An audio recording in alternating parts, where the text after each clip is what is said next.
to looking like a rising high school junior tight end about to announce his commitment to Iowa State. I love the move because, frankly, as a guy who tried hair for a little while, it's a lot of work. You got to do a lot of things to get ready for things like this show. Less hair, more time to focus, better performances. You see what I'm saying? Wow. Must be nice. I don't know. Nina, Woody, Emily, what do we think of Herbert's hair? The strength and conditioning coach cut it. Don't burn from Who lets that happen? The strength and conditioning coach? Happy Hour is presented by Grey Goose. Drink responsibly. Pardon the interruption, but I'm Mike Wilbon. Tony, the city of Chicago is digging into wastewater sewage to look for virus outbreaks. I'm Tony Kornheiser. You know what they found in there? The Bears' offense. Wastewater sewage.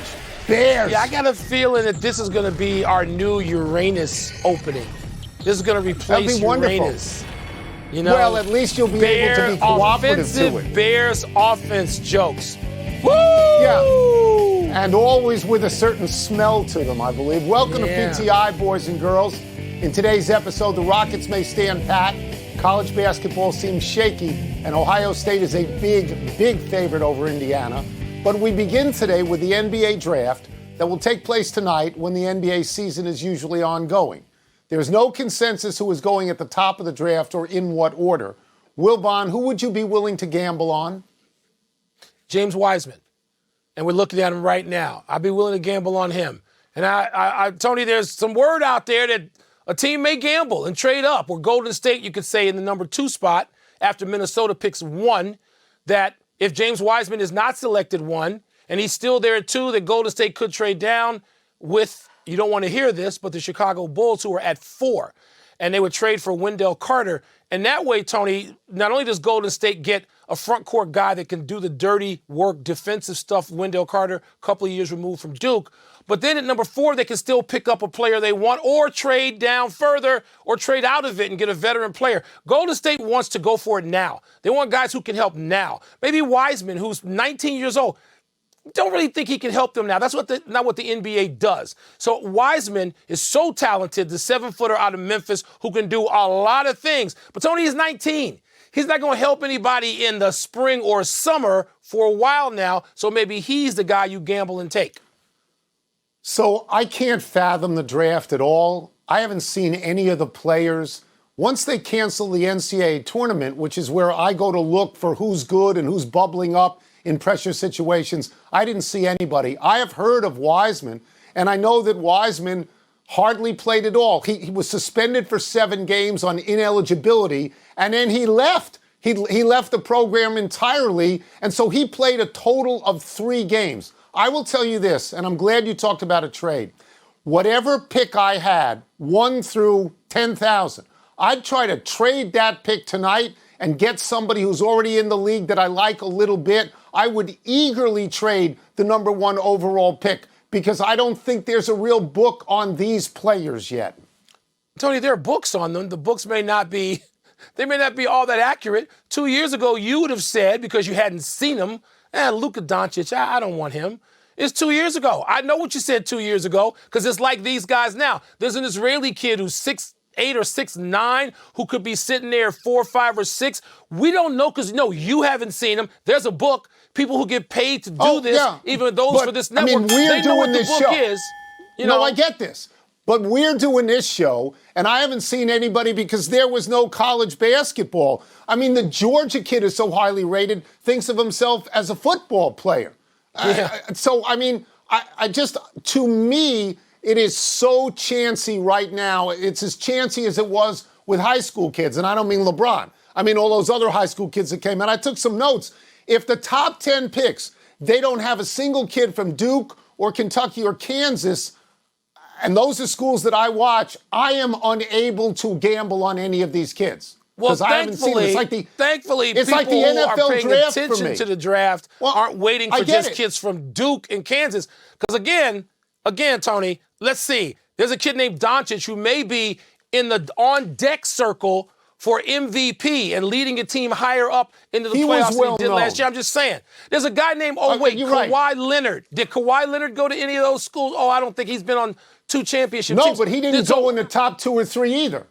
He went further down the track. To You me, don't have as to a go in the top draft, 2 or it's 3. like the NFL draft once the quarterbacks are gone. I just don't know the players. Okay. That's all. Okay. Well, some of us are going to pay a little closer attention tonight than you probably will. No, While I'm trade going to pay rumors attention. swirl, I just don't know the players. I figure you're going to watch some obscure movie that you're going to download. No? That's not going to be you tonight? No. Okay. No. I'm going to watch a draft. I'm not going to watch Will and Grace like you are. That's only instead of some bad Thursday night games. A good Thursday night game this week. While trade rumors swirl about Russell Westbrook and James Harden, the Rockets reportedly feel no pressure to deal either one.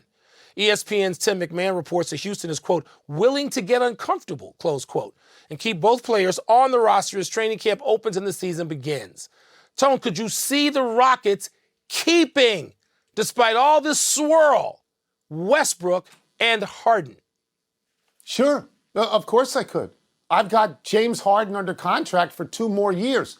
He doesn't set the market. If I'm the Rockets, he's not setting the market for me. I've got to make sure that I get something back. If I'm Houston, I'm trying to drive up the price, not drive down the price like I'm having a distressed furniture sale. I'm not going to do that. I mean, if he wants to go to Brooklyn, good for him. He's not ruling this deal. I don't have to send him to Brooklyn. I can send him somewhere else. And if he doesn't want to play and not make any money at all after turning down an extra $103 million, fine. That's his prerogative there. So yes, I can see that happening. I would not take a bowl of porridge for him. And people talk about LeVert and Dinwiddie. Mike, all these trades for a superstar, when you get 3 or 4 people, it never works out for the team getting the 3 or 4 people. It does not. Rarely, Tony. But what's interesting to me about this, I'm not about to debate that with you. You covered the league for a long time. We know that's right. But, Tony, it seems to me that Fertitta, the owner, Tillman Fertitta, the owner of the Rockets, he seems to have a little Jerry Jones in him, as if he knows more than everybody else in the world, and he's bought a franchise that's been really good, right? A guy who is gone now, who he could have run out for all I know, Daryl Morey, kept that franchise right there, a threat to win even though they didn't win. But, Tony, this owner feels like he's going to say, I got all the leverage. Let me just say this, Tony, because you mentioned all these superstars who get traded. You know why superstars get traded in the NBA more than any other sport? They ask to be traded. Because they got the leverage. Because they have the leverage. Superstar players making $40 to $50 million, they have leverage, and they can talk their way and force their way out, and that is what's going to happen in Houston. Mark it down. They have the leverage, but they may not have it at the time they think they have it. As time goes on, and you can't get anything for somebody, they get more and more leverage. But I don't think Harden and Westbrook have it now. I heard that there's talks with the Washington Wizards that they would trade Westbrook for John Wall. If that's true, the Wizards should run to the Wizards should run to the table, sign it immediately, and say, get out of here. Here's Wall. Because Wall hasn't played all last year. When he played the year before that, he wasn't very good. He's hurt a lot. And Westbrook's a beast. Westbrook plays all the games all the time. So I take it you're endorsing in a heartbeat. You're endorsing that deal to get Westbrook so you might leave the attic. If Westbrook is 6 miles away from you, which is all the arena is, you might actually leave the attic and go to a game. I think he's a great player. Let's talk about May Madness, Wilbon. And you heard right. I didn't say March Madness. I said May Madness. This is what Rick Pitino suggests. Delay the start of the college basketball season for a while and finish it in May when there is the possibility of a vaccine. Wilbon, would you be on board with May Madness? Absolutely, yes.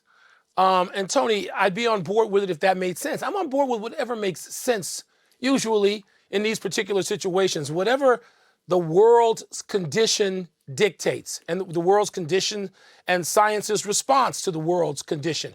What are we going to have if we push the season back a couple of months? Will there be a vaccine? How much closer? What about treatment? How much better is it going to be in the later parts of the spring than in the winter? Yes, I would endorse it. I'd be in favor of it, Tony, because if it's in March and I don't know if you'd be able to have fans or not. I guess some states would allow that, other states would not. But in the state of Indiana, where they do have fans, you certainly have enough venues, you'd have the interest, and maybe the world would be in a better position to hold that tournament. Yeah, let's just look at the landscape for a second. Basketball and hockey finished in October. They never finish in October. Baseball finished at the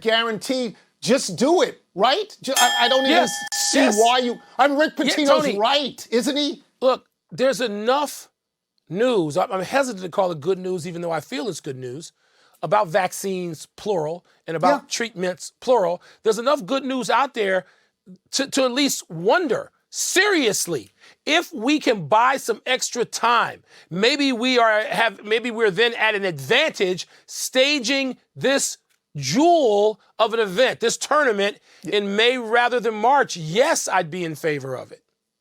I'll go back to the first story on the draft. One of the reasons people like me, who are sports fans but aren't as intense about it as you, don't know about the draft is because the NCAA tournament wasn't on. You got to have that. Yeah. Let's take a break. Still to come, is Ohio State too big a favorite over Indiana? And could Notre Dame's Ian Book sneak in and win the Heisman? They'd have to vault a bunch of people. I mean, there's a lot of people ahead of him at the moment. Pardon the Interruption is presented by Grey Goose. Drink responsibly. Part of Happy Hour. Next on SportsCenter, Tony and Mike return. You can't even imagine it. I cannot imagine. Look, if the game was in Bloomington, I'd give Indiana a puncher's chance here. And I'm going to watch it. I'm going to watch with fascination. But, man, it's just hard for me. I've been watching Big Ten football for 50 years. Indiana beating Ohio State? No, the other way around. Yeah. Picking Ohio State, that's reflexive. In Bloomington, they beat him by 41 last year. Next. Ian Book is a blank Heisman candidate. He's a stealth candidate at this point. Look, he's a very good college quarterback. He's a very good game manager. He's got the win over Clemson. But on top of him are Trevor Lawrence and Justin Fields and Mac Jones of Alabama. So if you give it to Ian Book, it's sort of a default position. It means probably Alabama and Ohio State would lose. And when Trevor Lawrence got back, he wasn't that good that, maybe it's the COVID or something like that. Do you know the last Notre Dame quarterback to win? Because it's not Theismann, it's not Montana, and it's not Brady Quinn. It's not Ron Paulus who's going to win 4. It's John Ewart. And John Ewart won it in 1964. 64, the year after 56 years ago. Yeah. That's amazing. Tony, you stole my word. That's the word I wanted, stealth. But I came up with something else. He's the backup candidate, Tony. He's the backup. You know who he's backing up? Justin Fields right now. Because Justin Fields is ahead of the field. Because when you have the same number of incompletions as you do touchdowns thrown, that is insane. Nobody's ever done that who's thrown for volume of passes like Justin Fields has. He's got to be behind him. I don't even care about the others. He's behind Fields. He's a backup, Tom. Let's take one last break. When we come back, Cody Bellinger pays a more serious price than we thought for this postseason celebration. And Kyler Murray says he still thinks about baseball. Should he give it a go? If you can work that out, not many people can do that. Bo Jackson encapsulates him in every way. Big Papi, the father figure and protector of the legacy of the Red Sox. He's a 3-time World Series champion. Before him, there were no World Series champions in Boston for 86 years. He's 17th all-time in home runs with 541, 22nd all-time in RBI with 1,768.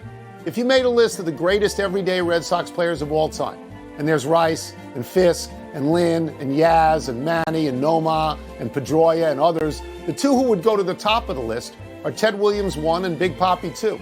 It's not the numbers with Papi, it's the emotion, it's the palpable attitude and leadership. Papi was originally signed by the Mariners in 1992 and traded as a player to be named later to the Twins in 1996 for someone named Dave Hollins.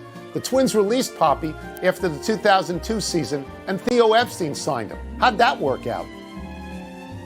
Released a guy who's going to the Hall of Fame. Released. It's hard, Tony. At first, when I heard you saying that maybe he would be at the top of that list of everyday players at 10 wins, my first thought is, this is insane. My second thought after thinking is, yeah, maybe so. And leadership, Tom. The analytics people, they don't want to hear leadership because they can't number that. But you're right. Happy anniversary, Steph Curry and Blake Griffin. On this day 12 years ago, Curry's Davidson faced off against Griffin's Oklahoma in a contest between Player of the Year candidates. Griffin had 25 points and 21 rebounds, a prodigious total, and the Sooners squeaked away by 4 points. But Curry wowed people with 44 points. It is important to remember we're talking about a powerhouse team in Oklahoma and a small D1 team in Davidson with actual students. But this particular Davidson team had just come out of a Cinderella run in the NCAAs that spring. They entered as a 10 seed, then beat Gonzaga a 7, Georgetown a 2, and Wisconsin a 3, before giving eventual champion Kansas a scare in the round of 8. That was the launching pad for Curry. Griffin was a tremendous athlete, a stunning jumper, and he went number 1 in the draft to the Clippers. Curry went number 7 to the Warriors in the same draft. Griffin has had a good career, made some charming commercials, and dunked over a car. But Curry is an all-timer. He is, Tony, there's no question about that. Look, Blake Griffin is the subject today. We started the show this way of all kind of trade rumors, including a juicy one that would land him in Golden State to team up now at this point of their lives with Steph Curry. You wouldn't mind seeing that, would you? I'd love to see it. I think he's a wonderful athlete. I do. Happy trails to Cody Bellinger for 10 weeks. The Dodgers MVP outfielder underwent surgery to repair a right shoulder separation and will be rehabbing for 10 weeks. He's expected to be ready for spring training.